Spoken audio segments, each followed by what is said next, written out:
If you've been around Christians, you've probably heard of the idea of having a personal relationship with God, which could mean different things in the Bible, like having God as a friend, or your father, or maybe your teacher. But there's one particular way that the Bible talks about this relationship that you find all over.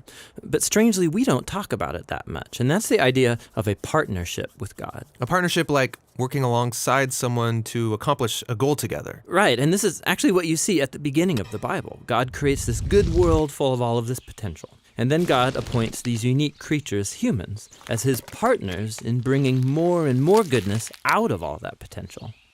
But the humans don't want to partner with God. They rebel and try to create a world on their own terms. And so this broken partnership is the Bible's explanation for why we're stuck in a world of corruption and injustice and the tragedy of death. It's not like there's just one or two humans who have bailed on this relationship. In the story of the Bible, everyone has abandoned the partnership with God. So what God does is select a smaller group of people out of the many, and he makes a new partnership with them called a covenant.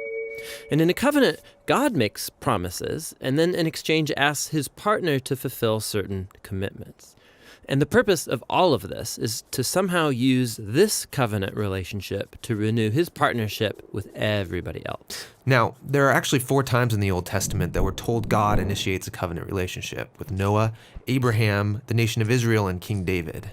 And it's through these that God is forming a covenant family into which all people will eventually be invited. So let's see how these work. The first one is with Noah. So in this story, God has just brought the flood to cleanse the world of humanity's corruption, and Noah and his family are the only ones left. And so God makes a covenant with Noah, saying, listen, I know that humans will continue to be evil, but despite that, I'm not going to destroy it like this again. Instead, the earth will be this reliable place for us to work together. Great. So what does Noah have to do? Nothing. And that's what's so interesting about this first covenant, is that God is promising to be faithful, even though he knows humans won't be. The next time we see God make a covenant is with a man named Abraham.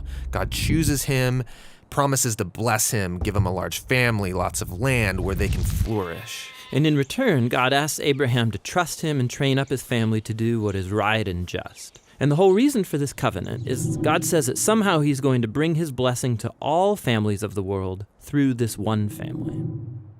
So that's Abraham.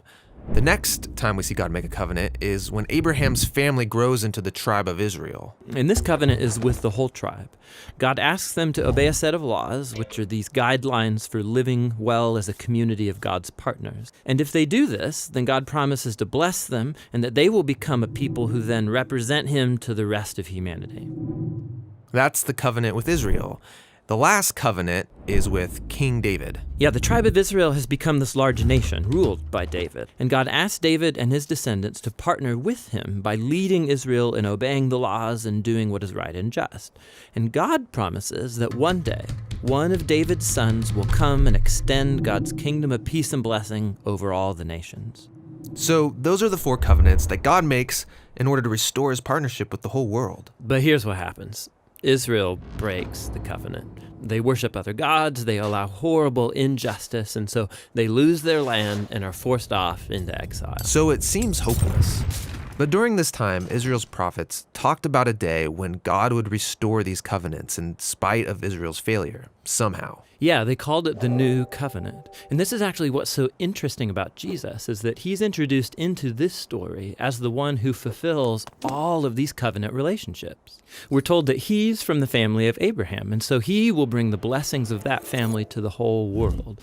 We're told that he's the faithful Israelite who is able to truly obey the law. And we're told that he's the king from the line of David, and so he goes about extending God's kingdom of justice and peace to all. And that's really remarkable for one guy. Yeah, and what it highlights is perhaps the most surprising claim of all made about this man, that Jesus is no mere human, but rather God become human. And God did this in order to be that faithful covenant partner that we are all made to be, but have failed to be. And so through Jesus, God has opened up a way for anyone to be in a renewed partnership with him. So Jesus calls people to follow him and become part of this new covenant family. And despite their failures, Jesus is committed to making them into partners who are becoming more and more faithful. The story of the Bible ends with a vision of a fully renewed world, full of goodness and peace. And there's this renewed humanity there, partnering together with God to expand the goodness of his creation. And so the end of the Bible story is really a new beginning. Hey, this is Tim. And this is John. We think one of the best ways to understand the Bible is to take its core themes and trace them all the way from the beginning through to the end. We also take individual books of the Bible and explore their themes and structure. We're a nonprofit, and we're always raising money for the next video, and you could be a part of helping us do that. You might not know that Tim is a pastor here in Portland at Door of Hope Church, and he's got some really good sermons. You can find them at timmackey.com. You can download high-resolution versions of all these videos. You can get study guides, all for free at jointhebibleproject.com.